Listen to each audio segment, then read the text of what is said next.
Good afternoon, ladies and gentlemen. Welcome to Lounging with Lisa, the video series that has me lounging while coming at you with things that float to the forefront of my mind.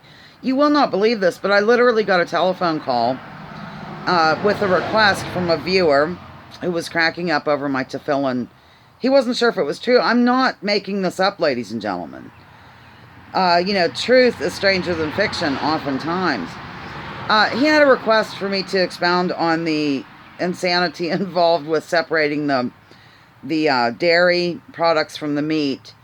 And I'll tell you where this all originates. It's just absolutely ridiculous. Do you really think if there was the God of the Bible, or not the God of the Bible, let's say there really was a creator, and there could be, I'm not that close-minded to it. Do you think that this entity, we'll call it God, is going to be really, really upset if you happen to have a cheeseburger or a bacon cheeseburger? Oh my God, not a bacon cheeseburger. I'm going to rot in hell. But yet he's okay with child rape and stuff and doesn't intervene in that. It's just insane. Okay. First of all, you have to get a grip on the 10 Commandments. And the fact of the matter is that there were several versions of the 10 Commandments. And really the one that survived, that everybody fights for to have on the steps of City Hall and in our courtrooms and on t-shirts across the land. The final version, so to speak, and if you don't believe me, you can go over to the FFRF, Freedom from Religion Foundation, and type in 10 Commandments, and they explain it better than I. In that set of 10 Commandments, it's really about Jewish law. And one of the commandments says, I think it's the 10th one in this case, thou shalt not seethe a goat in its mother's milk. Okay, yeah. I was planning to do that this weekend, damn it. And God told me I couldn't seethe a goat in its mother's milk. Okay.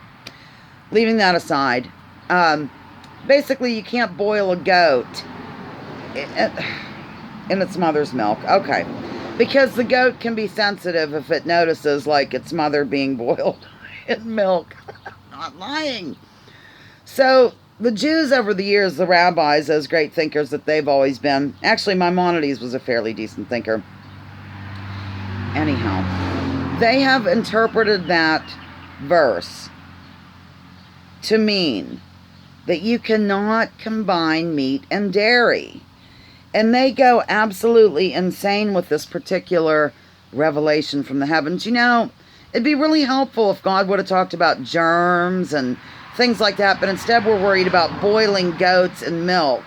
You know, that's of utmost importance, ladies and gentlemen. Forget about the germs and other things that could really help humanity. But okay, I'm getting ahead of myself with rage. Boy, I'm out of control today.